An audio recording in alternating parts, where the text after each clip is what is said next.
icyicaro gikuru cy'ubugenzacyaha kibarizwa Kimihurura, turasanga kitafatwa k'impamvu igaragaza ububasha bw'urukiko, kuko nta handi babikora uretse Kimihurura. Kandi ntabwo bivuze ko imanza zose zifunga n'ifungura ry'agateganyo zasinyiwe ku cyicaro cya Kimihurura ziburanishwa na Kicukiro. Nyakubahwa Perezida, hari izijya Gasabo kuko twari twabisabye bitewe n'uko havutse izi mpamvu. Nyakubahwa Perezida, ariyo mpamvu twe twasabye urukiko rwajuririwe arirwo urukiko rwisumbuye rwa Nyarugenge kwemeza ko urukiko rwa mbere rutari rufite ububasha bwo kuburanisha urubanza, bityo rukemeza ko icyemezo cya mbere kivuyeho, maze Nyakubahwa Perezida rugategeka ko ahita afungura kuko afunzwe n'icyemezo kidakurikije amategeko. Nyakubahwa Perezida, cyane ko cyafashwe n'urukiko rudafite ububasha. Iyo ari inzitizi ya mbere, kandi nayo twongeye kugarura urukiko. Nyakubahwa Perezida, ku bijyanye n'inzitizi ya kabiri, twagaragaje ko ibyaha Rusesabagina Paul akekwaho bitari mu byaha bihanwa n'amategeko y'u Rwanda, ku buryo hagombaga kubaho gukeka.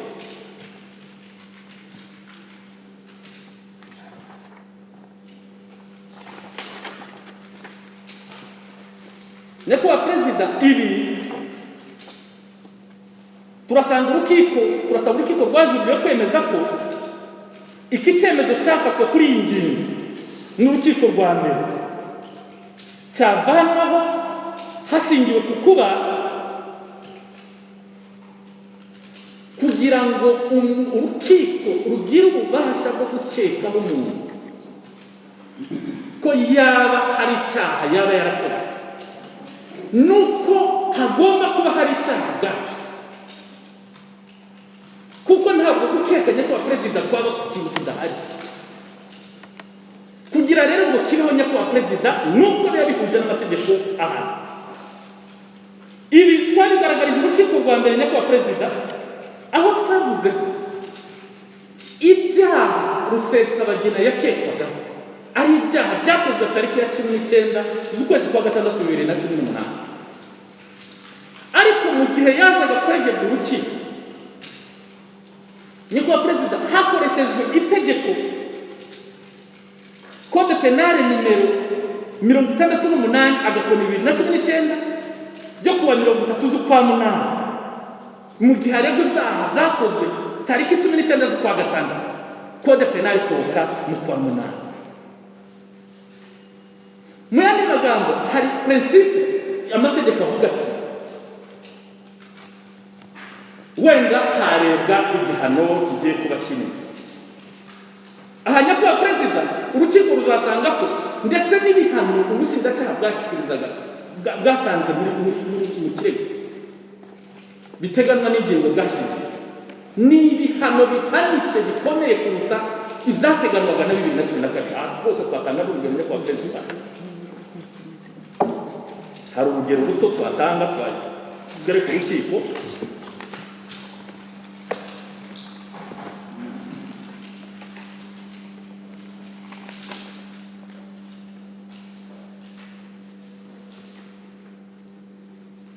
Ko kucyo ubushinjacyaha bwari bwagaragaje ko ari icyaha cya 10 kwiba hakoreshejwe intwaro. Nyakubahwa Perezida, ubushinjacyaha bwari bwashingiye ku ngingo y'170 buvuga ko igihano ubundi kiri hagati y'imyaka 15 na 20, ariko Code Penal ikagaragaza ko ari imyaka 6 kugeza ku 8. Code Penal y'igihe yakoraga icyaha Nyakubahwa Perezida. Uretse kwiba ingiba kandi nacyo kibazo cyane twe dufite Nyakubahwa Perezida, kuko tuzakigaragaza mu mizi mu gihe ubushinjacyaha bwabona ko ari ngombwa ko buregera urukiko. Ni imyaka 6 kugeza ku 8.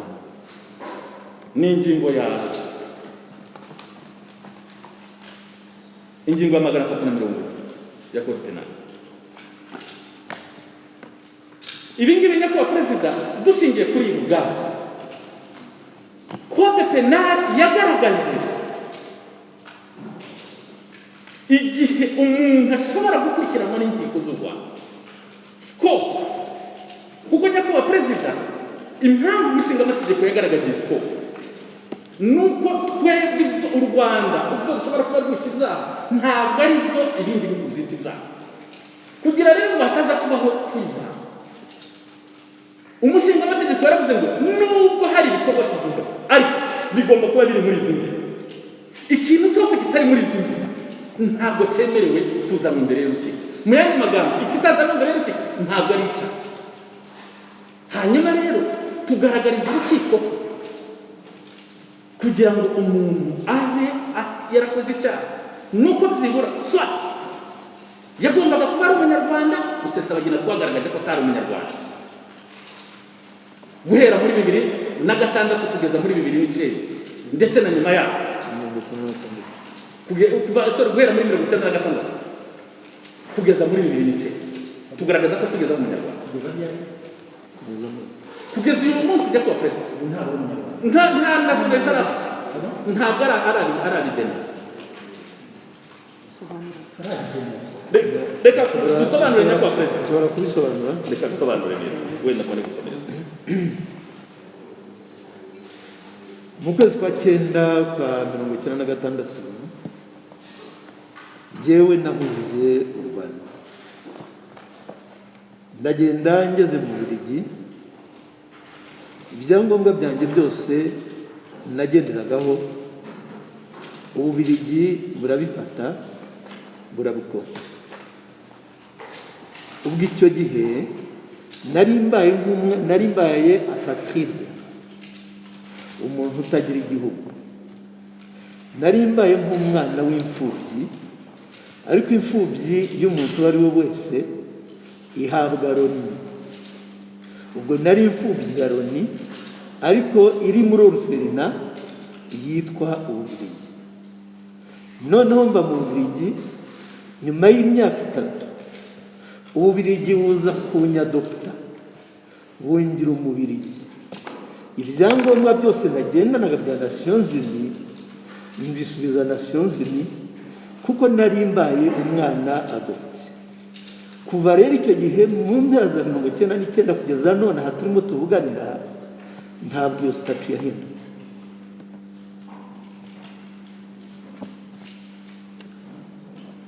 ndumva mbisobanura nyakubahwa ibi ngibi rero tukaba tubishingiye kuri izi ngingo nyakubahwa perezida tukaba tubishingira ku ngingo ya 11 y'itegeko nimero 01 agakone 2018 ryo kuwa 2 z'ukwa 5 2012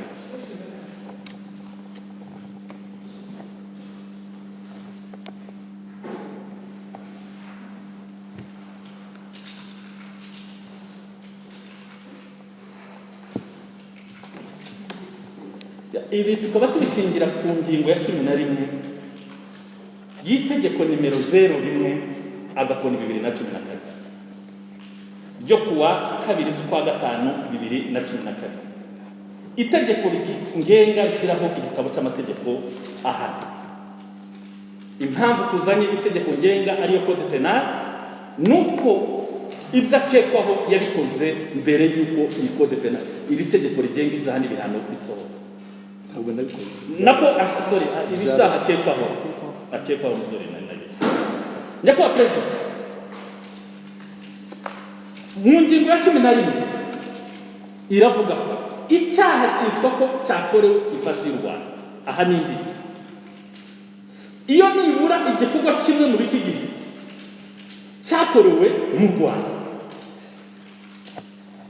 maze rukemeza ko Rusesabagina atigeze akandagira ku butaka bw'u Rwanda kuko nta gikorwa kibi yigeze hakorera nta nubwo yigeze agera mu Rwanda nyakubahwa perezida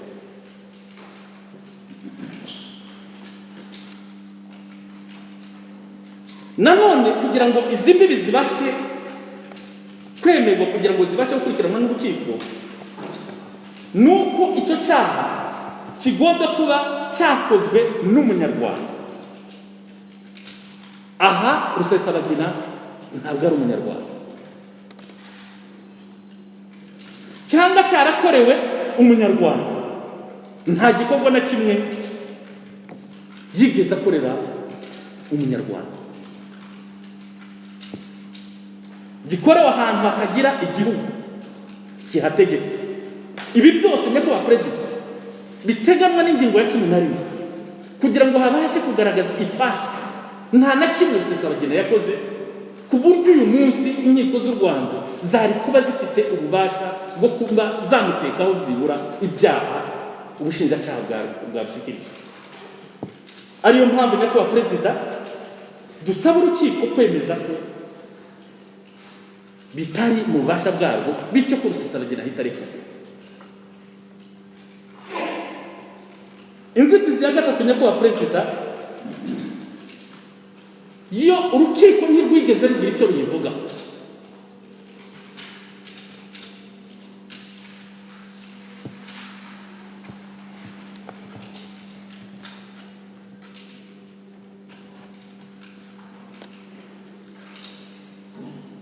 Ntabwo rwavuze ko ruyemeye cyangwa rutayemeye nyakubahwa perezida, rwahise rujya kureba impamvu zikomeye, kandi akaba yari inzitizi y'ishingiro yagaragazaga ko urukiko rudashobora kwakira iki kirego cy'ifunga n'ifungurwa ry'agateganyo.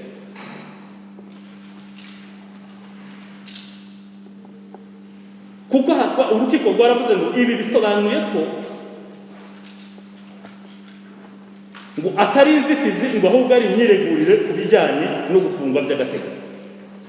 Urukiko rwo rwavuze ko ari imyiregurire, kandi mu by'ukuri twabitanze ari inzitizi. Iyi nzitizi nyakubahwa perezida yari iteye ite? Yari inzitizi ijyanye n'icyo twita superior responsibility, cyangwa se ububasha bw'umuyobozi. Ariho twagaragaje nyakubahwa perezida ko hari amashakane, hariho CNRD yari ishinzwe igisirikare, hakaba RRM ishinzwe ubuvugizi bwa gisirikare, hakaba PDR ari nayo Rusesabagina Paul yarakuriye, ikaba yari ishinzwe diplomasi gusa nyakubahwa perezida, hakaba na RDI ikaba yari ishinzwe ubuvugizi bwa politiki. Ayo mashaka yose kwaranye ni amashaka angana, nta shaka na rimwe riruta irindi, nta n'ishaka ritegeka irindi cyangwa ngo ririyobore. Buri shaka rikaba ryigenga mu bikorwa byabo. Hanyuma ubushinjacyaha bujya kugaragaza bufata ibikorwa bya CNRD bitwerera Rusesabagina, kandi mu by'ukuri nta naho bihuriye nyakubahwa perezida. Aha tukagaragaza ko kugira ngo habeho guke nuko hashoboraga kugaragaza superior responsibility ya Rusesabagina mu gutanga ibyemezo kuri aya mashyaka yandi, zibura akabona kuba gukeka ko hari ibyaba byarabaye nyakubahwa perezida.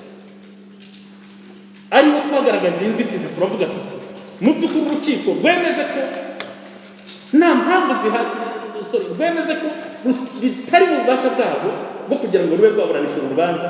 Ariko icyaje gutangaza nuko nyakubahwa perezida iyi nzitizi itigeze igira icyo urukiko rubivugaho, bityo tukaba dusaba urukiko kuri izi nzitizi twatanze kwemeza ko urukiko rwa mbere rwisumbuye rw'ibanze rwa Kicukiro rwaciye urubanza RDP amazera 2733 agakoni 2020 agakoni TB agakoni Kicukiro kuwa 17 z'ukwa 9 2020 ko rutari rufite ububasha bwo kuburanisha urubanza. Murakoze nyakubahwa perezida, izo nizo nzitizi twajuririye. Murakoze. Nshobora kugira precision murakoze cyane nyakubahwa perezida. Ndagira ngo ngire precision ntanga kuri MRCD. ubundi nkurikije uko numvise ubushinjacyaha ndetse n'ubugenzacyaha bafata MRCD babifata nk'aho ari ishyaka rimwe. MRCD ubusanzwe ni platform. Iyo platforme amasezerano twasinyanye ari RIB ari n'ubushinjacyaha bose uyu munsi bagombye kuba bayafite mu by'Ububiligi bwaboherereje, kuko na polisi y'Ububiligi yayavanye iwanjye mu rugo ku itariki ya 21 z'ukwezi kwa 10 muri 2019. Abavuga rero yuko ayo masezerano atayazi. Twasezeranye yuko tuzafatanya ibintu bitanu.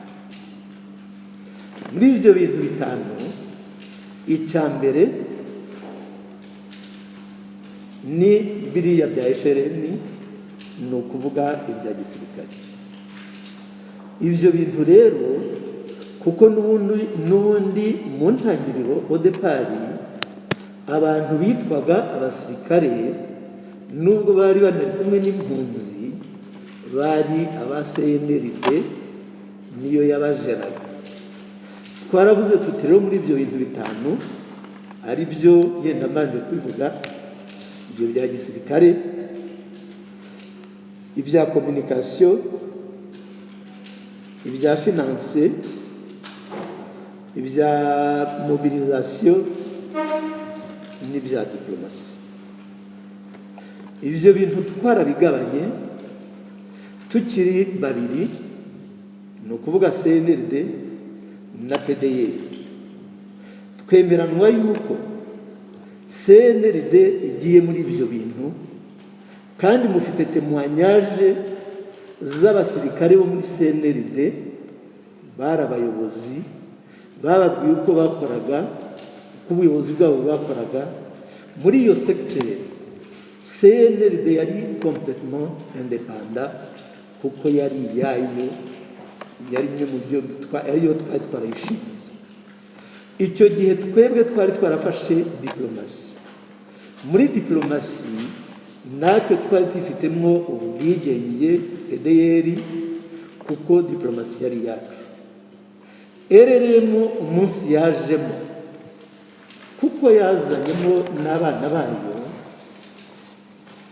icyo gihe twayihaye communication ya FRN.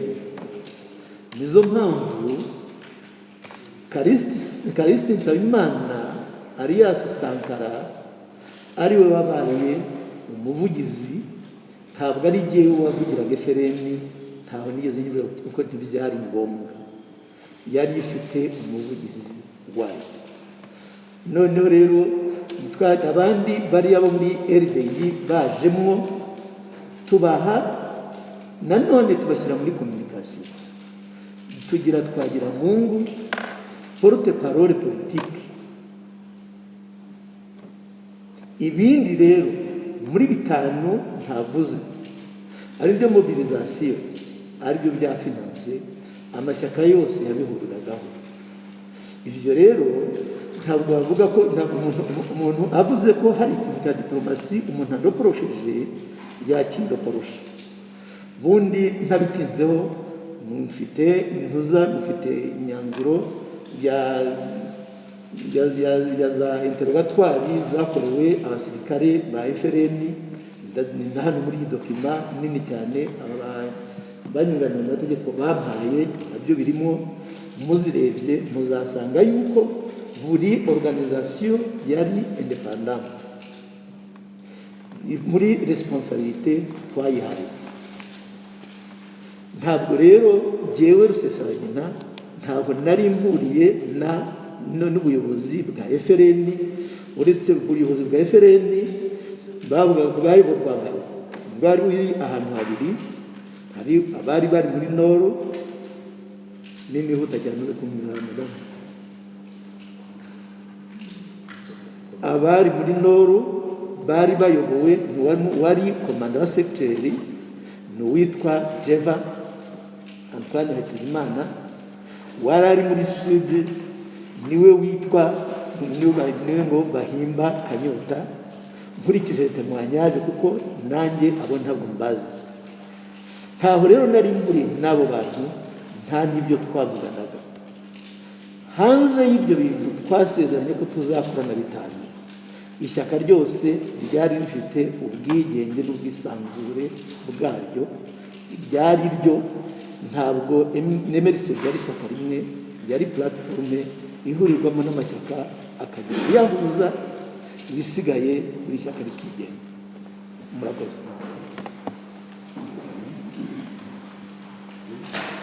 Murakoze Monsieur le Président kuba umuduhaye ijambo. Wenda mbere yuko nkomeza nashaka gushimangira ku byo mugenzi wanjye wambanjirije yasobanuye ku bijyanye n'inzitizi yagaragaje z'iburabubasha bw'urukiko. Monsieur le Président, tuzi ko nimwe mutanga ubutabera, mwirirwa mufata ibyemezo ubwo mutanga ubutabera. Monsieur le Président, tukaba twasabaga yuko mu bushishozi tuzi musanganywe ubwo muzamwiherereye hazitabwaho ibyo mugenzi wanjye yavuze bijyanye n'iburabubasha, mwazasuzuma mu bushishozi tuzi musanganywe ingingo ya 29 ya Constitution ya Repubulika y'u Rwanda nk'uko yavuguruwe kugeza ubu, muri alinéa yayo ya 3, ya 4 n'iya 6. Ingingo ya 29 ivuga ku burenganzira ku butabera buboneye. Mu ngingo ya 3 umushinga amategeko mu itegeko nshinga akaba yarateganyije yuko buri muntu wese afite uburenganzira ku butabera buboneye, buri mu burenganzira bwo kuburanira imbere y'urukiko rubifitiye ububasha. Aha ndashimangira ibyo mugenzi wanjye wambanjirije yavuze.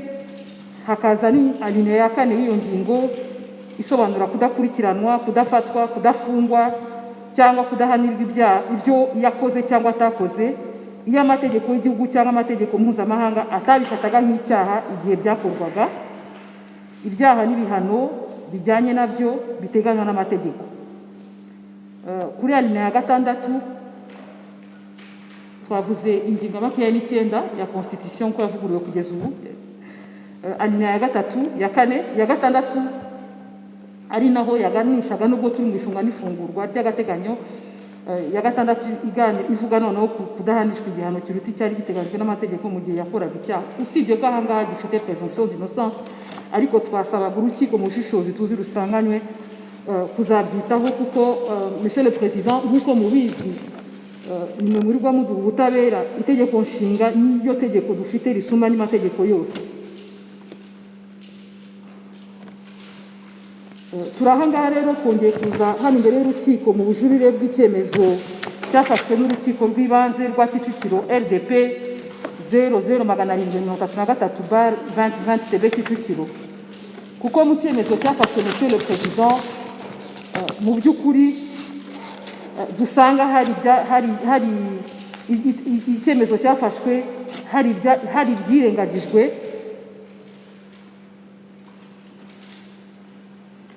kandi itegeko ryose cyangwa icyemezo cyose igikorwa cyose gifashwe kinyuranyije n'itegeko nshinga mu by'ukuri kiba kitagomba kugira agaciro. Monsieur le Président, ubwo muzamwiherereye mu bushishozi tuzi musanganye, muzasuzuma mu myanzuro yatanzwe ndetse no mu iburanisha ryabaye imbere y'urukiko rw'ibanze rwa Kicukiro. Nimusuzuma icyemezo cyafashwe muzasanga mu by'ukuri bisa nk'aho umucamanza cyangwa se urukiko rutarigeze rufata en considération ibyo twavugiye mu rukiko.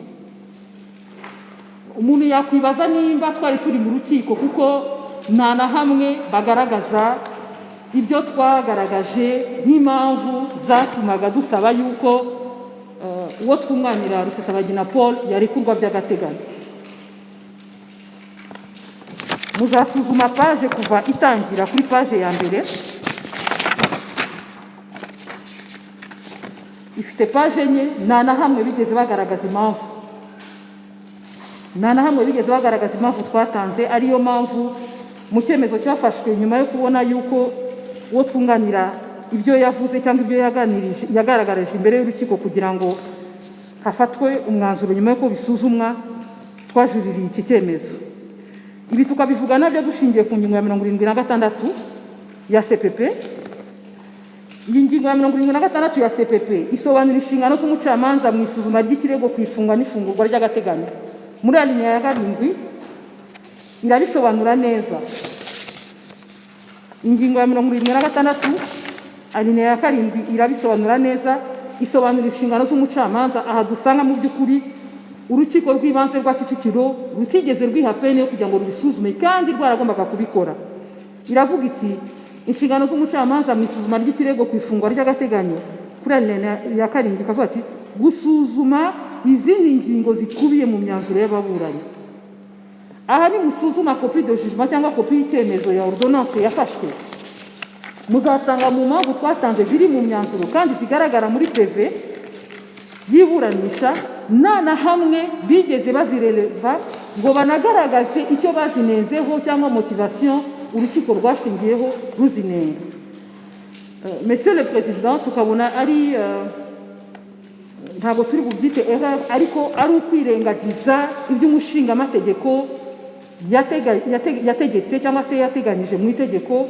Tuzi neza ko twavuga yuko ari itegeko riyobora cyangwa se ritanga uburyo imiburanishirize mu manza nshinjabyaha igenda.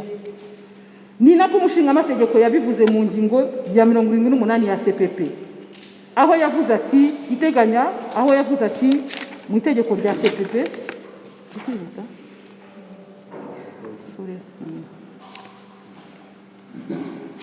twabanje kuvuga ingingo ya 76 ya CPP kuri alineya ya 7 tugaragaza ko hari ibyirengagijwe. Tugaruka ku ngingo ya 78 ya CPP alineya ya 7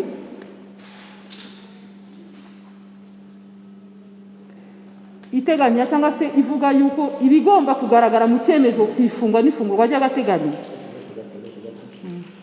Reka dusabe abantu bari muri sale ndimo kubona bagerageze bambare agapfukamunwa nk'uko bikwiye.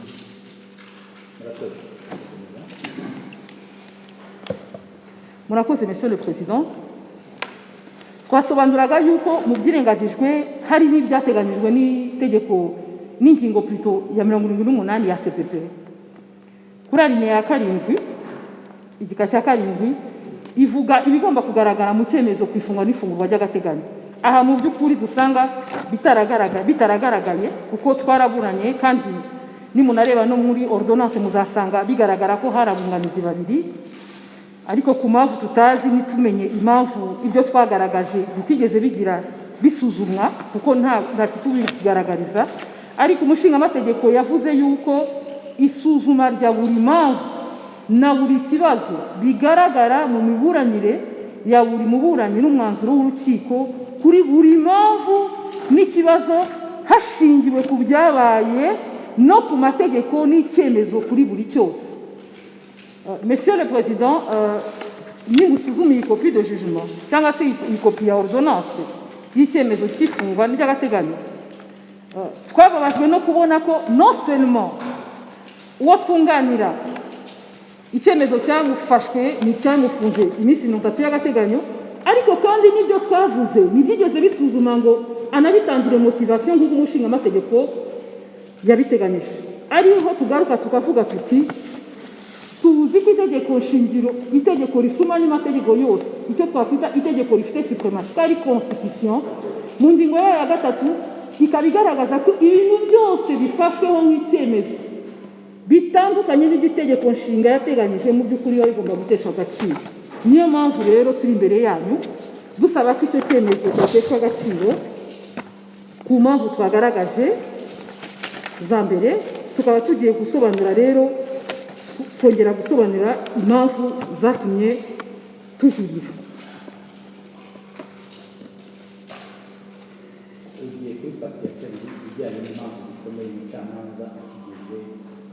Yego.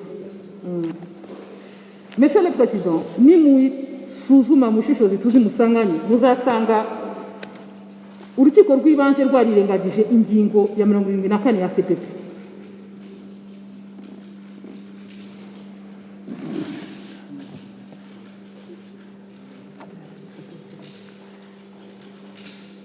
Muzasanga urukiko rw'ibanze rwarirengagije ingingo ya 74 ya CPP alinéa ya 2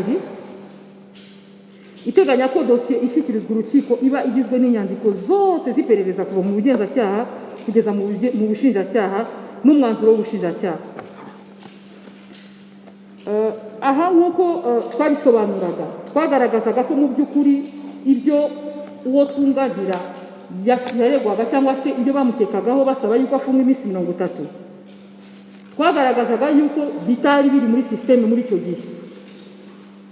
Twagaragazaga ko bitari biri muri systeme muri icyo gihe, ariko ubushinjacyaha bukabishingiraho bubyargumenta cyangwa se bubigaragaza nk'impamvu zikomeye bumusabira kuba yafungwa by'agateganyo. Ibyo urukiko rw'ibanze nirwigeze rubisuzuma,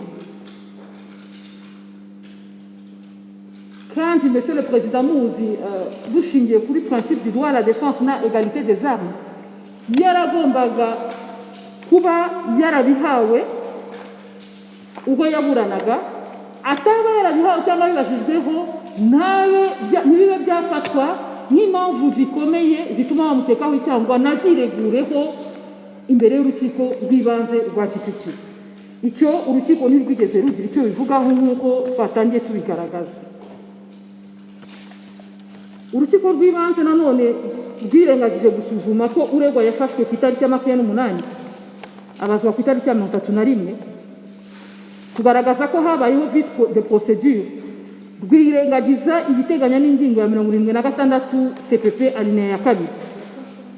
Yafashwe ku itariki ya 28 z'ukwa munani 2020 abazwa ku itariki ya 31 z'ukwezi kwa munani muri 2020, ariko iyo mugiye kureba musanga PVA ye ari ya le 31.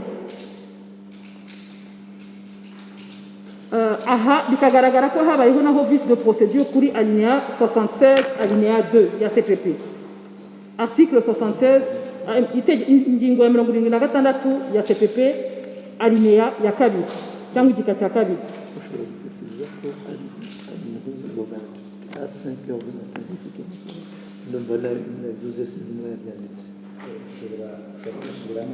Hari vendredi le 28 à 5 heures du matin.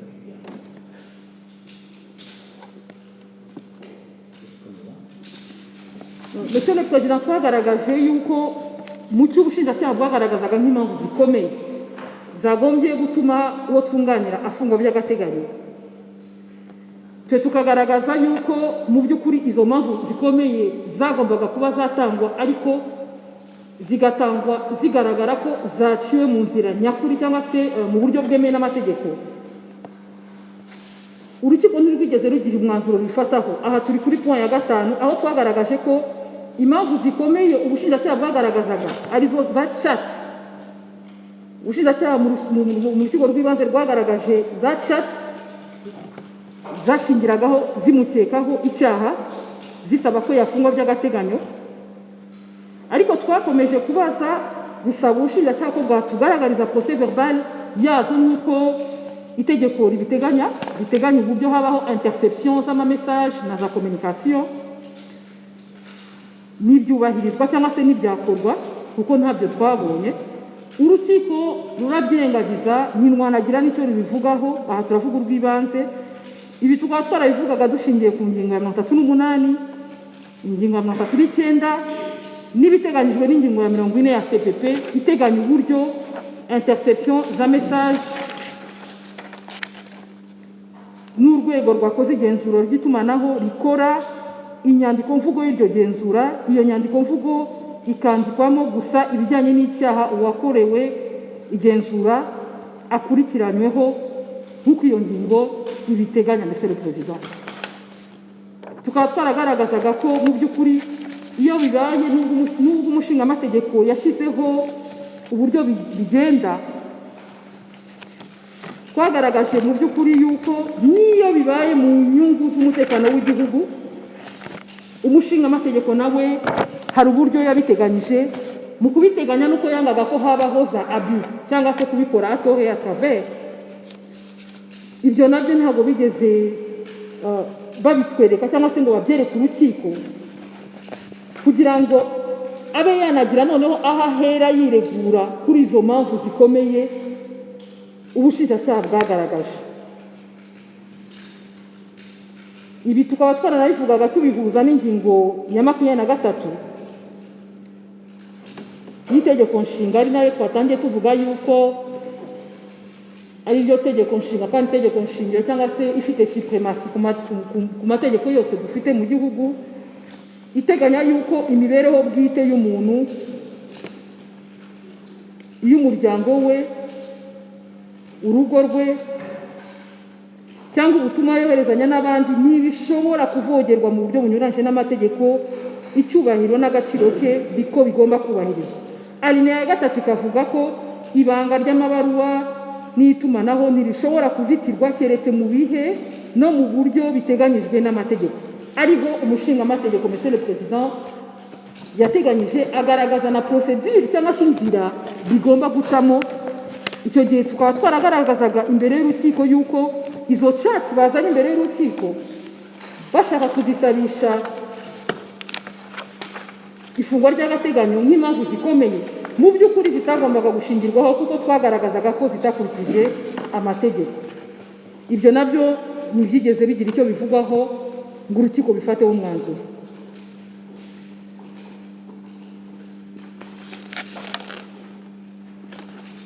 Urukiko nanone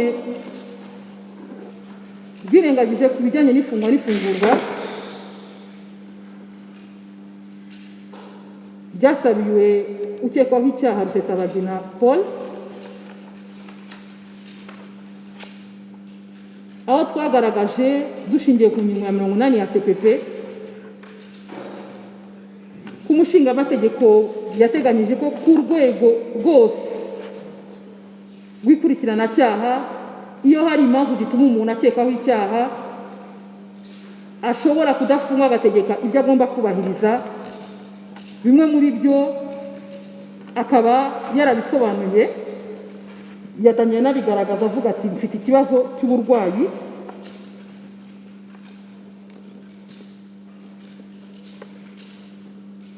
urukiko rukaba rwaragombaga kumuha mesures za contrôle judiciaire, twarabisabye ariko nta kigeze kibivugwaho ngo bifatireho umwanzuro cyangwa se rukaba rwamutegeka kwitaba. Twagaragaje ko nk'uko ubushinjacyaha bwakomeje kubigaragaza ko rufite impamvu zikomeye cyangwa se icyo rwise ibimenyetso ko mu by'ukuri aramutse agize ibyo ategetswe yabyubahiriza, ndetse ko nta n'impungenge z'uko aba yari hanze yasibanganya ibimenyetso. Tukaba twarasabaga icyo gihe ko ari ibikorwa by'agateganyo mu rwego rwo kugira ngo habungabungwe ubuzima bwe, dore ko twagaragaje uburwayi butandukanye afite biri mu myanzuro Monsieur le Président.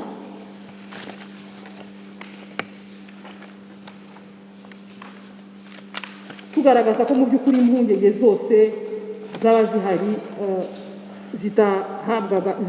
zitahabwa agaciro.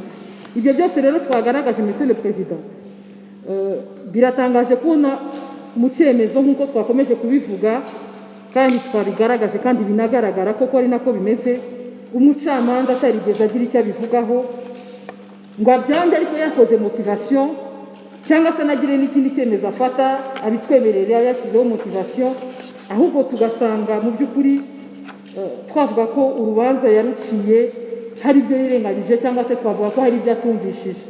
Birasa nk'aho ibyo twavuze mu by'ukuri atigeze abiha agaciro, kuko mwabibonye muri PV y'iburanisha, mwabibonye ko no mu rubanza RDP turimo, ariko nitwumva impamvu mu by'ukuri bitashyizweho. Murakoze Monsieur le Président, turuba twaba turekeye aho.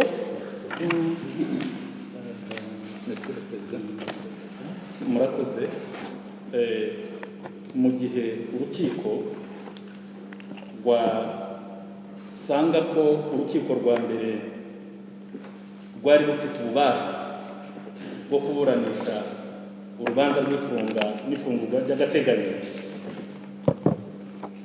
nanone rwashingira ko ari nta mpamvu zikomeye. Biratandukanye. hari ibindi Hari ibindi byongera nyakubahwa perezida. Yes.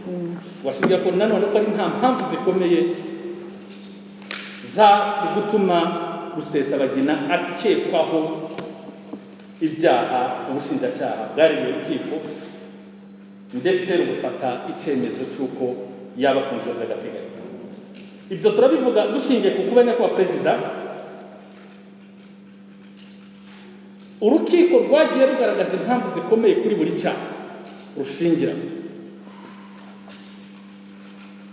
ariko iyo urebye impamvu urukiko rwashingiragaho usanga mu by'ukuri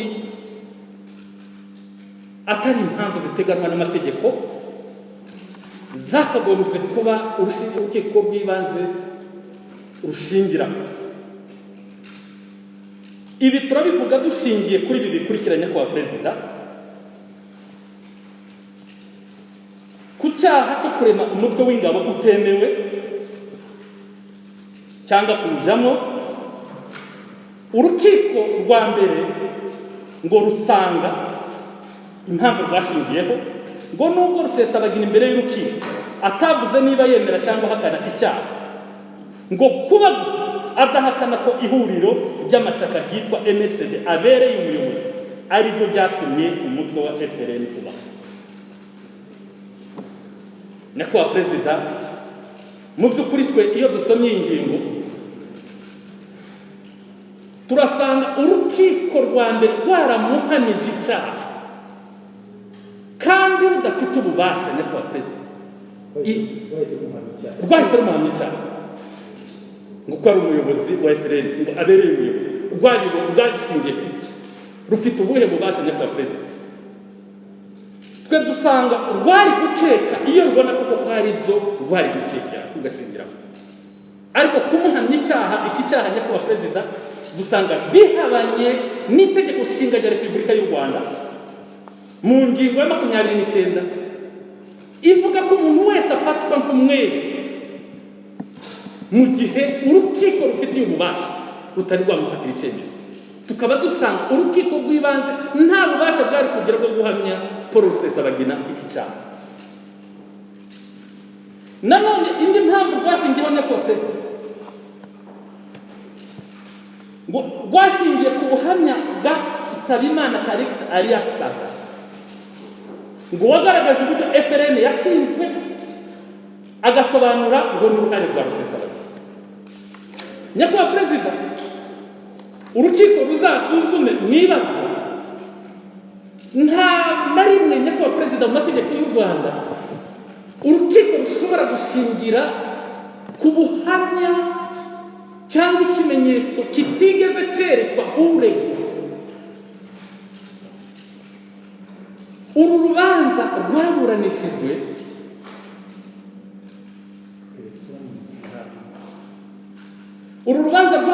nyakubahwa perezida ubuhamya bwa Nsabimana alias Calixte Sankara butarigeze bwerekwa Paul Rusesabagina.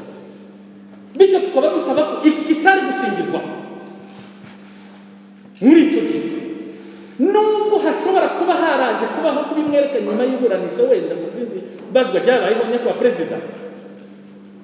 Aha dusanga mu by'ukuri urukiko rwa mbere rutari gushingira ku kimenyetso kitigeze kigirwaho impaka imbere y'urukiko, nubwo n'ibimenyetso bitemewe nyakubahwa perezida.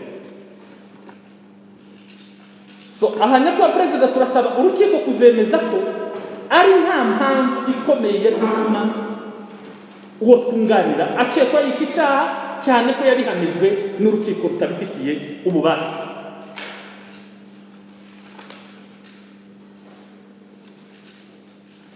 Ku byerekeye icyaha cyo gutera inkunga iterabwoba, icyaha cyo gutera inkunga iterabwoba, urukiko nyakubahwa perezida rwashingiye ngo kuba rusanga Rusesabagina ngo abazwa mu nzego z'iperereza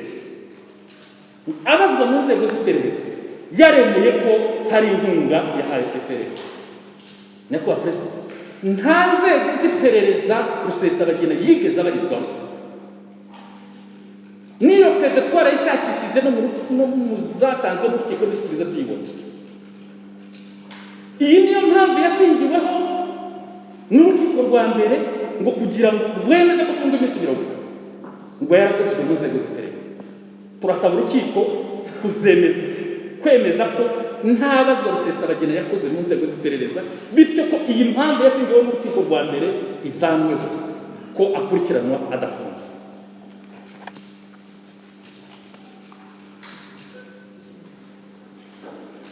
Nyakubahwa Perezida, impamvu tuvuga iyi ngingo ni uko inzego z'ubugenzacyaha ziratandukanye n'inzego z'iperereza z'igihugu. Nyakubahwa Perezida,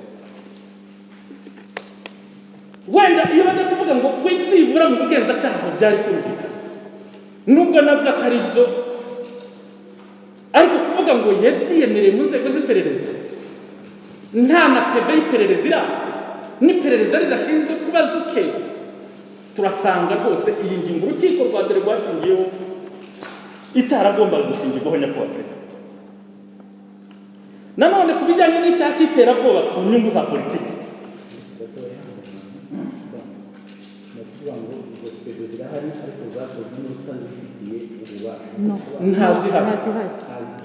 ntazihari, ntabwo tuzi urukiko rwazihaye, uretse ko zitanagaragara muri sisiteme. Nyakubahwa Perezida, izihari n'iz'ubugenzacyaha zirimo hano n'iz'ubugenzacyaha zari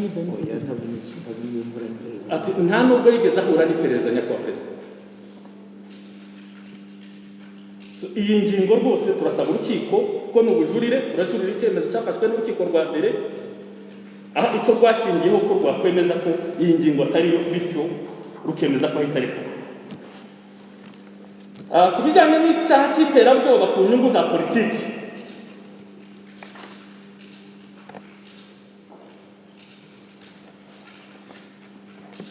urukiko rwa mbere rwagisuzumye mu gace ka 9 bise ngo ni B3,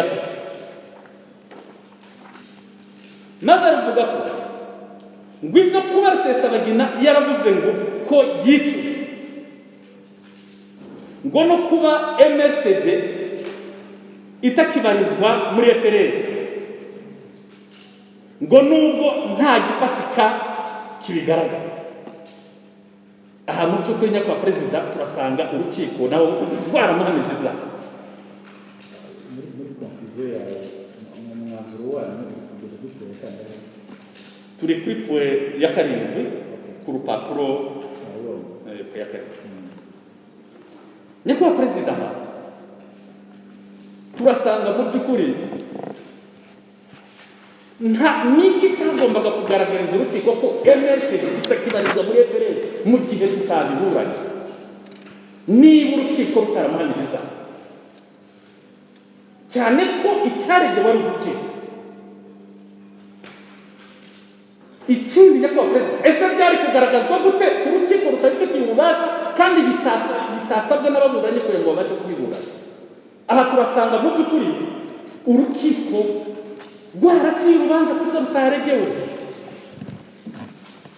maze rushingira ku mpamvu zitemewe n'amategeko, rufunga Rusesabagina iminsi 30 mu byo twita ko binyuranye n'itegeko nshinga rya Repubulika y'u Rwanda. Nyakubahwa Perezida, mu ngingo twagiye tugaragaza ndetse n'izindi tukigaragaza.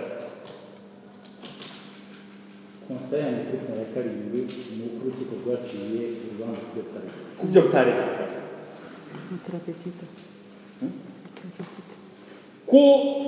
ku cyaha cyo gukora no kugira uruhare mu bikorwa by'iterabwoba.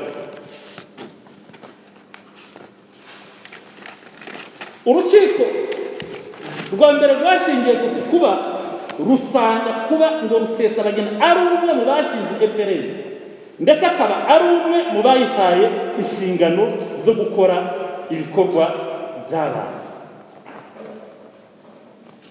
Rwabisanze he Nyakubahwa Perezida? Aha ni hahandi twe tugaragaza ko urukiko rwaburanishije urubanza rutari rufitiye ububasha.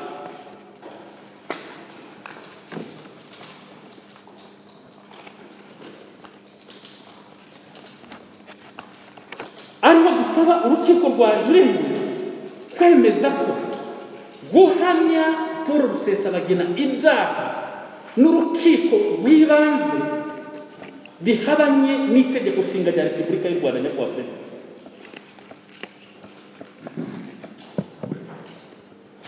Ku gace ka 9 k'umwanzuro wacu, urukiko nanone mu kureba ko hari impamvu zikomeye ku cyaha cyo gutanga amabwiriza mu bikorwa cy'iterabwoba,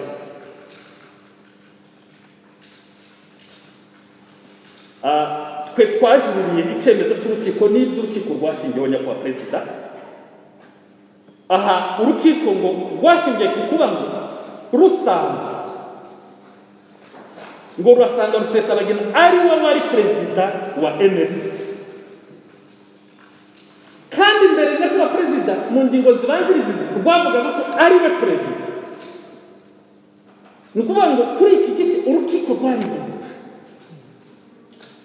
rwavuze ko rusanze ari we wari perezida, kandi mbere rwavugaga ko ari perezida, rwasanze ari perezida. Ibi bikaba bigaragaza ko urukiko rwonyine ubwarwo rugaragaza ko impamvu za mbere rwashingiyeho mbere ko tugera kuri iki cyaha narwo rwemeye ko atari zo, kuko noneho ruhinduye imwe rusanze ko ari we wari perezida wa MNC. Hanyuma rurongera ngo rusanga ngo kuba hari audio yumvikanyemo avuga ko batangije ibikorwa by'intambara. Iyo audio urukiko ruvuga nyakubahwa Perezida ntabwo yigeze baperezida mu rukiko, ntayo Rusesabagina yigeze yerekwa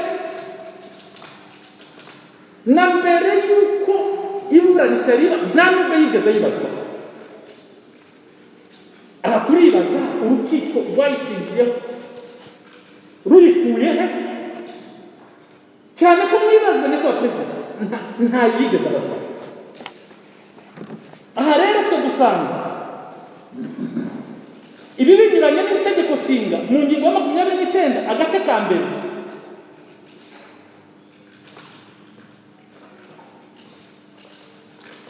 ivuga ko buri muntu wese afite uburenganzira ku butabera buboneye, kuko yagombaga nyakubahwa Perezida zibura gushikirizwa iyo audio akagira icyo ayivugaho mbere y'uko urukiko rushingira. Aha nyakubahwa Perezida turasanga binyuranye n'ingingo ya 15 article 15 y'itegeko nshinga rya Repubulika y'u Rwanda ryo muri 2003 ryavuguruwe muri 2015, ivuga ko abantu bose baresha imbere y'amategeko. Impamvu nyakubahwa Perezida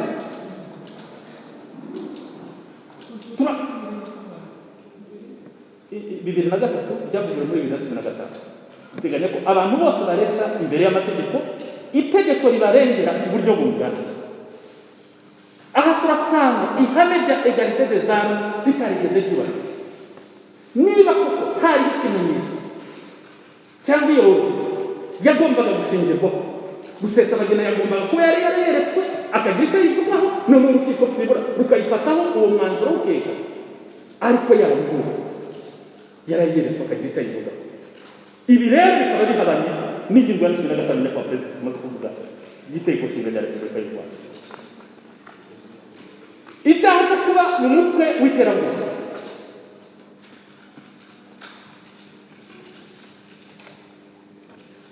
urukiko nanone rushingira kuri za audio twavuze ngo Rusesabagina yumvikanamo avuga ko atangije intambara. Nanone rukongeramo kandi kantu k'umwihariko nyakubahwa Perezida kavuga ngo kuba Rusesabagina atarigeze ahakana iyo audio, ngo haba mu nzego z'iperereza yari kuyihakana gute atayigaragaje. Ni iya cyenda kandi izo nzego z'iperereza twagaragaje urukiko ntazabana. Urukiko ruzashingira kuri iyi ngingo rwemeze ko iyi mpamvu idakomeye ku rukiko rwakiriye urubanza kuko rutaregewe maze umurekure rw'agateganyo ko afunzwe mu buryo bunyuranyije n'amategeko. Icyaha cyo kugambana no gushishikariza abandi gukora iterabwoba.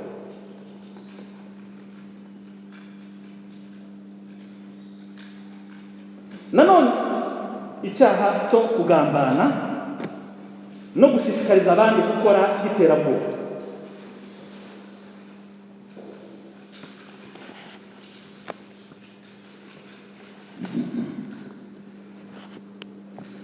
Urukiko rwashingiye ku kuba ngo ubushinjacyaha bugaragaza ko hari radiyo ubumwe yashinzwe icaho ibiganiro. Icyo ni kimwe, ngo ibyo kuvuga ko iyo radiyo atari iya Rusesabagina ari iya MSD ntibivanaho uruhare rwe muri ibyo bikorwa z'ubuyobozi bwayo. Nyakubahwa Perezida, aha naho urukiko rwamuhamije icyaha ntibivanaho uruhare mu bikorwa bye. Ibi byaburanywe ryari, rufite ubuhe bubasha? Aha niho dusaba urukiko rwajuririwe kwemeza ko urukiko rwaciye urubanza kuko rudafitiye ububasha, bityo no kuri iki cyaha ikemeza ko Paul Rusesabagina arekuwe, kuko ikizwi impamvu zo kumuhana ibyaha atari izo biteganywa n'itegeko nshinga nyakubahwa Perezida kuko twarisobanuye. Ku byerekeye radiyo ubumwe, nkeka ko abayivuze bagiye babivuga akenshi ibitari byo.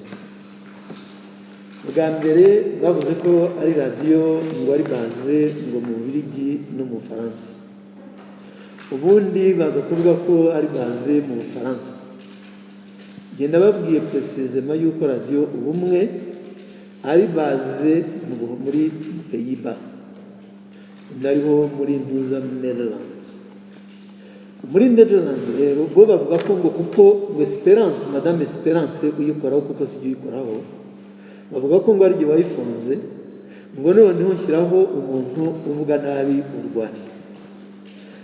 Madame Esperance ari mu gihugu gifite ubwisanzure mu mikorere no mu mvugo.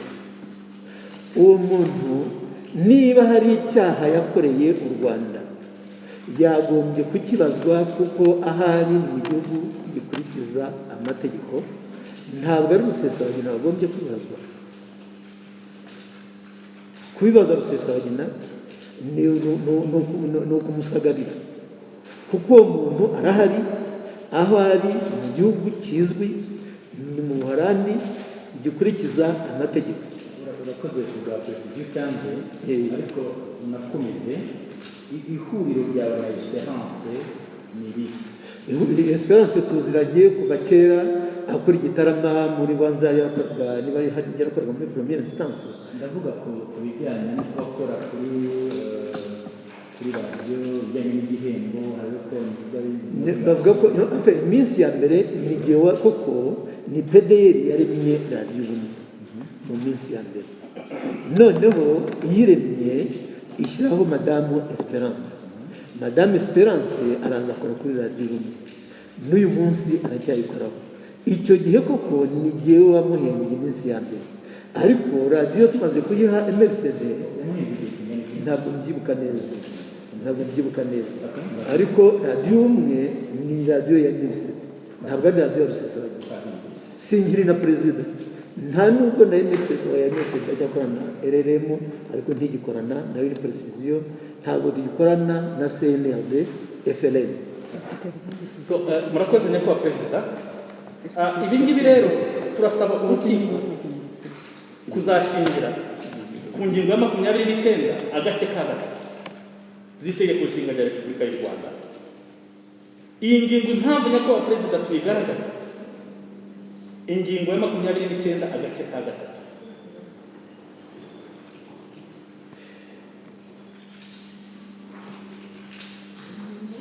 article 29 agace ka gatatu.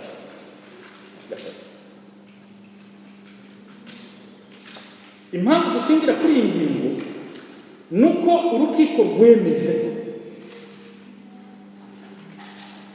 ibyo kuvuga ko ibyo radiyo atari iya Rusesabagina ngo ari iya MSD ntibivanaho uruhare rwe muri ibyo bikorwa k'umuyobozi. Urukiko rwemeje ko bitavanaho uruhare rwe k'umuyobozi. Kuba urukiko rwaravyemeje nyakubahwa perezida, dusanga no twavuze ngo rwavyemeje rutabifitiye ububasha, ibi bikaba bihabanya n'iyi ngingo kuko iravuga ngo buri muntu wese afite uburenganzira ku butabera buboneye burimo kuburanira imbere y'urukiko rubifitiye ububasha. Ububasha rero bw'urukiko rw'ibanze bwari ubwo gushingira ku mpamvu zo gukeka, ntibwari ubwo guhamya no kwemeza ibikorwa Rusesabagina yakoze.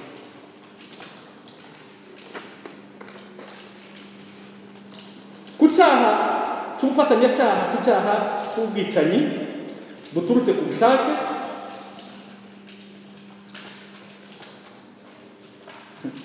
urukiko rwemeje icyaha cy'ubufatanyacyaha cy'ubwicanyi buturutse ku bushake, ubufatanyacyaha bw'ubwicanyi buturutse ku bushake. Point 13. Ubufatanyacyaha ku cyaha cy'ubwicanyi buturutse ku bushake. Aha urukiko rwa mbere rwemeje ko ngo rusanga ari nayo mpamvu rwashingiye ibikorwa byakozwe n'umutwe w'iterabwoba washinzwe na MSD. Urukiko rwemeje ko hari umutwe w'iterabwoba ntirwigeze runakeka washinzwe na MSD nyakubahwa perezida. Iyi ni violation ya article 29 alinéa 3. Ngo ari FRN Rusesabagina kuba ari umuyobozi.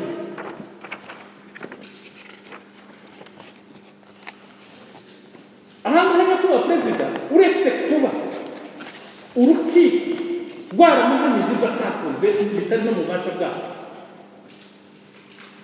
nanone no kugira ngo hariho ubufatanyacyaha nyakubahwa perezida kuko biteganywa n'ingingo ya 2 agace ka 2 z'itegeko nimero 68 agakoni 2018 ryo kuwa 30 z'ukwa 8 2018.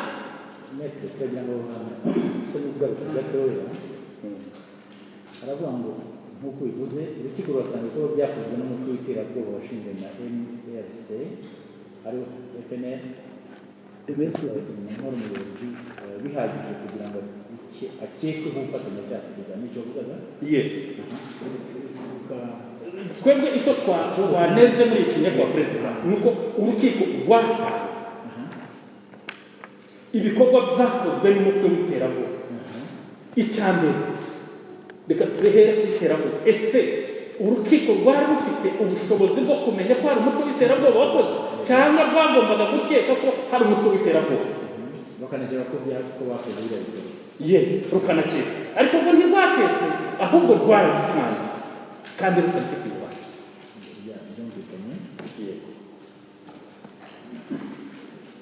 Ariko ku bijyanye n'ibikorwa byo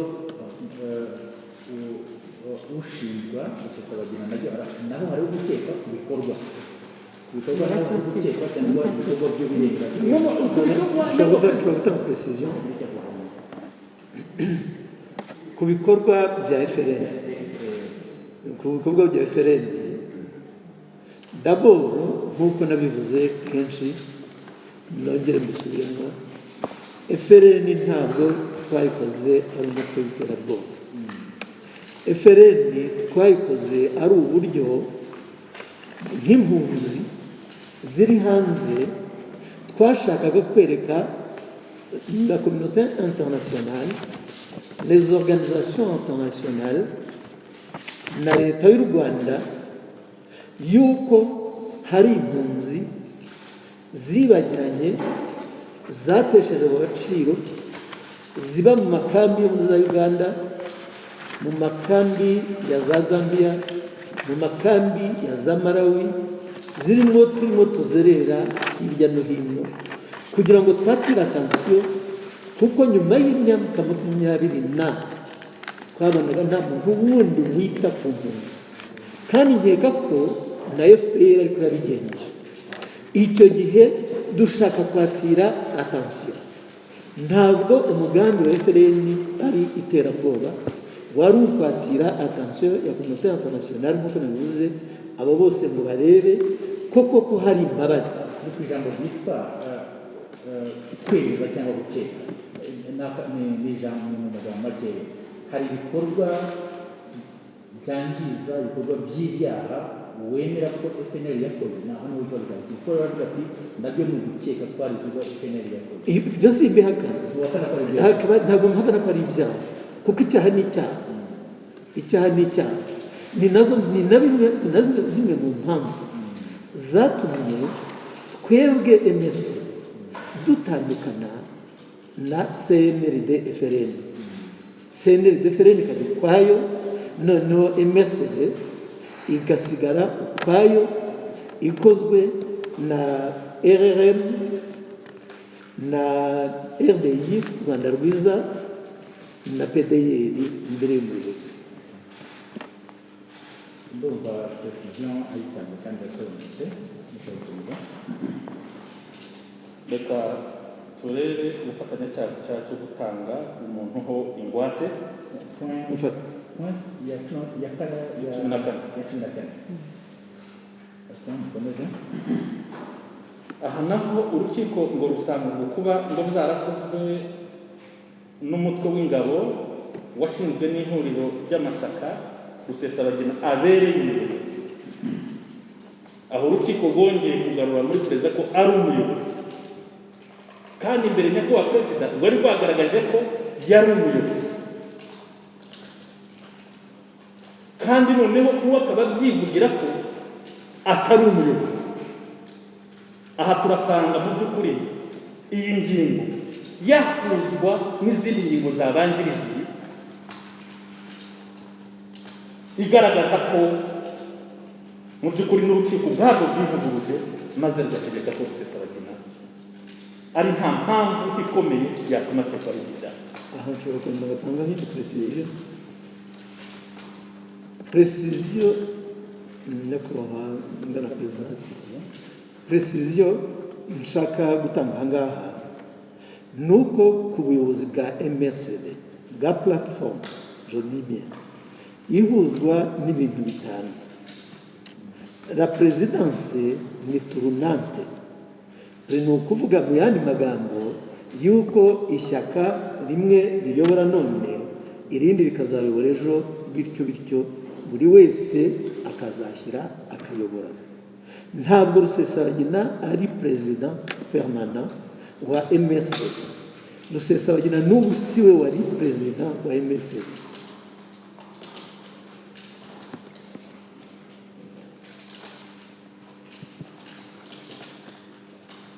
Ibyo rero bivuga ko mu yandi magambo kugeza none Rusesabagina abereye perezida, Rusesabagina abereye perezida MRCD, nabyo ntabwo n'ibyo bantiza, ntabwo ari byo.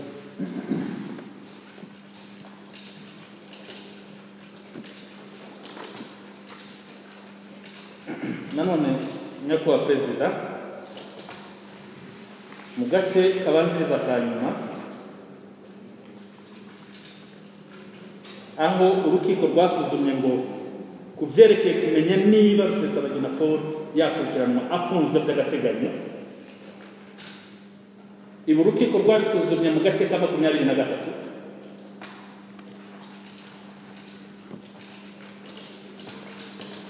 cy'incarubanza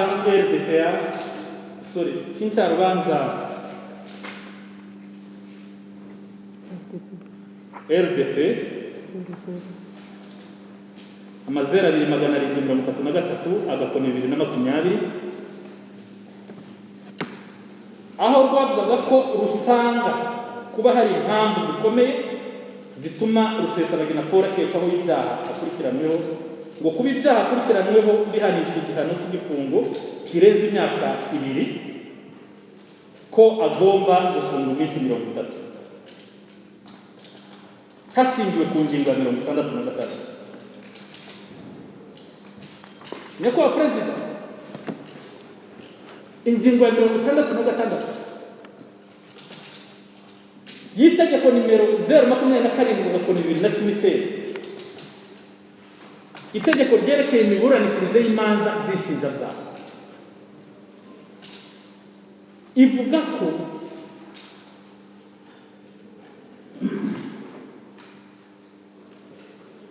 ukekwaho icyaha akurikiranwa adafunze. Ni kuvuga ukekwaho icyaha akurikiranwa adafunze. Ni n'umurongo ubanza.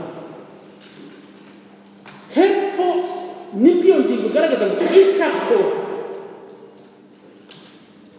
impamvu umushinga w'amategeko yashyizeho icyakora iza ari nka exception kwa perezida y'izindi mpamvu zidasanzwe zatuma ukurikiranwaho icyaha afunga. Icyakora hari impamvu zikomeye ashobora gufunga. Icyakora bivuze ngo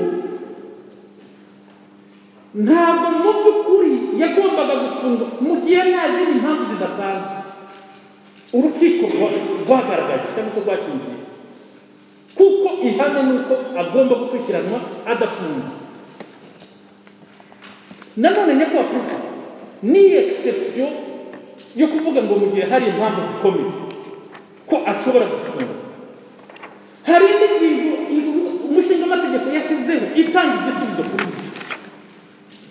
Ni ingingo ya 80 ya kode ya procedure penale. Iyo ngingo nyakubahwa perezida iravuga ngo ku rwego rwose rw'ikurikirana cyaha iyo hari impamvu zikomeye zituma umuntu akekwaho ibyaha ashobora kudafungwa ahubwo agategekwa ibyo yubahiriza. Bivuze ngo ya exception yateganywaga n'ingingo ya 66 ihita ivangwamo n'ingingo ya 80 kuvuguraho ya exception nategeka ibyo agomba kubahiriza. Ibi nyakubahwa perezida twabisabye urukiko rwa mbere, turarusaba ngo byibura rumutegeke kuba yanaguma no mu murenge umwe, ariko byigeze bivugwaho gituzi n'impamvu urukiko rutagize icyo rubivugaho. Aha tukaba dusanga urukiko rutarigeze ruca urubanza ku byo rwaregewe zose. Iyi nayo akaba ari indi ntego nyakubahwa perezida iri muri iyi cyarubanza twajurira. Ikindi nyakubahwa perezida hari n'igikorwa cy'ingwate nyakubahwa perezida twari twanavuze. Urukiko rwajuririwe ruzarebe muri iyi jene ruzasanga nta na hamwe urukiko rwa mbere rwigeze rugira ikintu rubibonye kwa perezida, nta kirimo. Kandi muri perezida y'iburanisha twabivuze yego hari habonetsemo discussion, hari defense y'ubushinjacyaha bwari bwagaragaje buvuga ngo Metere Rugaza ngo nubwo yavuze ingwate ntabwo yagaragaje agaciro kayo. Aha naho Metere Rugaza akaba nta buryo ari kugaragaza agaciro mu gihe ubushinjacyaha butagaragazaga ingano y'ibyangijwe, kuko ingano y'ibyangijwe niyo yagombaga guherwaho kugira ngo hagenwe ingwate yari gutanga nyakubahwa perezida. Kandi ibyo ngibyo ntabwo ari abaregwa bari kubitanga, byagombaga gutangwa n'urega. Ari nayo mpamvu uwo mukoro cyangwa se ubwo busabe bwagombaga kugaragazwa n'ubushinjacyaha nyakubahwa perezida kugira ngo urukiko rubushingireho, nubwo nta n'icyo byigeze urukiko rwigeze rubivugaho. Kubera izo mpamvu zose rero nyakubahwa perezida twagaragarije urukiko, turasaba urukiko rwajuririwe kwemeza ko impamvu zashingiweho n'urukiko rwa mbere zidashingiye ku mategeko, zihabanye n'itegeko nshinga rya Repubulika y'u Rwanda.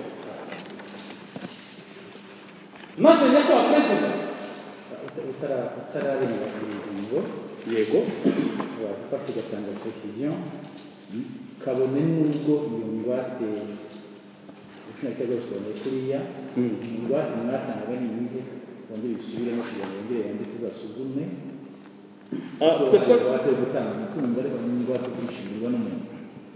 yego nyakubahwa perezida twari twasabye urukiko icyo gihe ko mu gihe rwakwemera ko habaho ingwate twatanga ingwate y'amafaranga. Niko twari twavuze icyo gihe tubura. angana ate? Ntabwo twavuze umubare wayo kubera ko ubushinjacyaha butigeze bugaragaza ingano y'ibyangijwe, bukeka ko ingano y'izo bikeka ko zazarangije amafaranga niyo kuko twe twari twayitanze nyakubahwa perezida, yari proposition twari twatanze kijyanye n'amafaranga ni kimwe, hakaba n'ubushinjacyaha butagaragaza ingano, ariko harimo kuba umuntu ubwe nawe ubwe yamwishyuye. Nta mwabitekerejeho ibyo ntabwo twabitekerejeho, nta n'icyo twigeze tunabivugaho, cyane ko repubulika yacu urukiko rutayivuzeho ndetse n'ubushinjacyaha.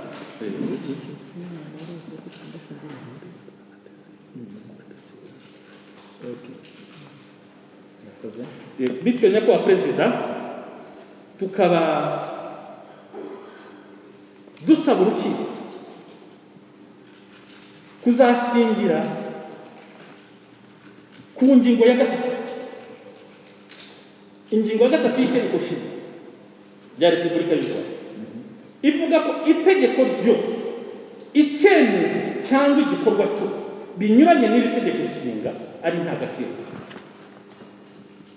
maze rukemeza ko impamvu zitari zishingiye ku mategeko zivyola itegeko nshinga zivanwaho, bityo ko Rusesabagina akurikiranwa adafunze. Murakoze. Mbere y'uko twinjira mu bushinjacyaha, turasubira inyuma gatoya tubaze Rusesabagina. Hari ahantu yavuze umunsi yafatiweho, ariko anashyiraho precision y'isaha, twagira ngo ugire icyo isaha twagira ngo ugire icyo ivugaho. Impamvu nesese nkavuga ku isaha nuko ubundi niko mbyizera, iyo umuntu afashwe ahita ashyikirizwa ubugenzacyaha cyangwa ubushinjacyaha.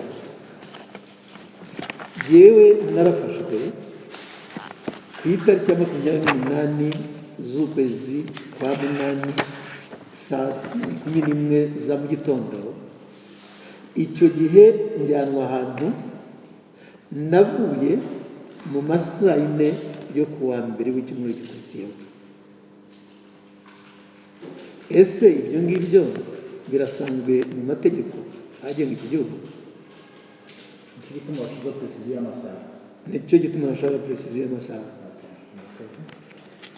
Hari indi kintu dushaka nayo kuvugaho mbere y'uko Dr. Abirika avuga, hari ibijyanye na nationalite. Bakomeje kuvuga ko n'abavoka babivuze kuri mu gihugu ari umunyarwanda, kugira ngo dusobanurire kuba utari umunyarwanda warabuhakanye cyangwa warabuhamwe.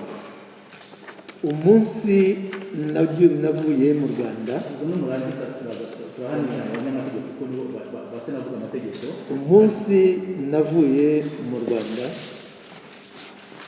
ngahita mfata ibyangombwa byanjye byose nkabihereza amategeko y'Ububiligi, nababwiye yuko nari mbaye apatride, nari mbaye umuntu utagira igihugu.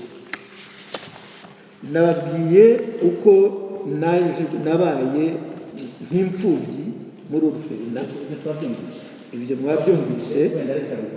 Noneho reka dusaba umunyamategeko ntawe de la justice, hari ibintu bibiri: ubwenegihugu bw'u Rwanda yarabuhakanye cyangwa yarabwambuye. Murakoze nyakubahwa perezida.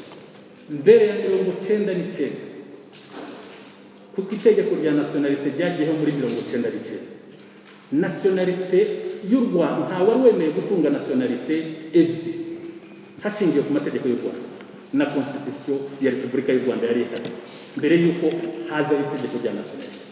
Bivuze ngo iyo wafataga ubwenegihugu bw'ikindi gihugu wahita gutakaza ubwenegihugu bw'u Rwanda. Icyo gihe rero nyakubahwa perezida, ubwo yatangaga ubwenegihugu bw'u Rwanda yahise asigara nta nationalite. Yarabutanze asubiza UN abimpunzi ndetse abapatri ndetse aza no guhabwa ubwenegihugu bw'Ububiligi.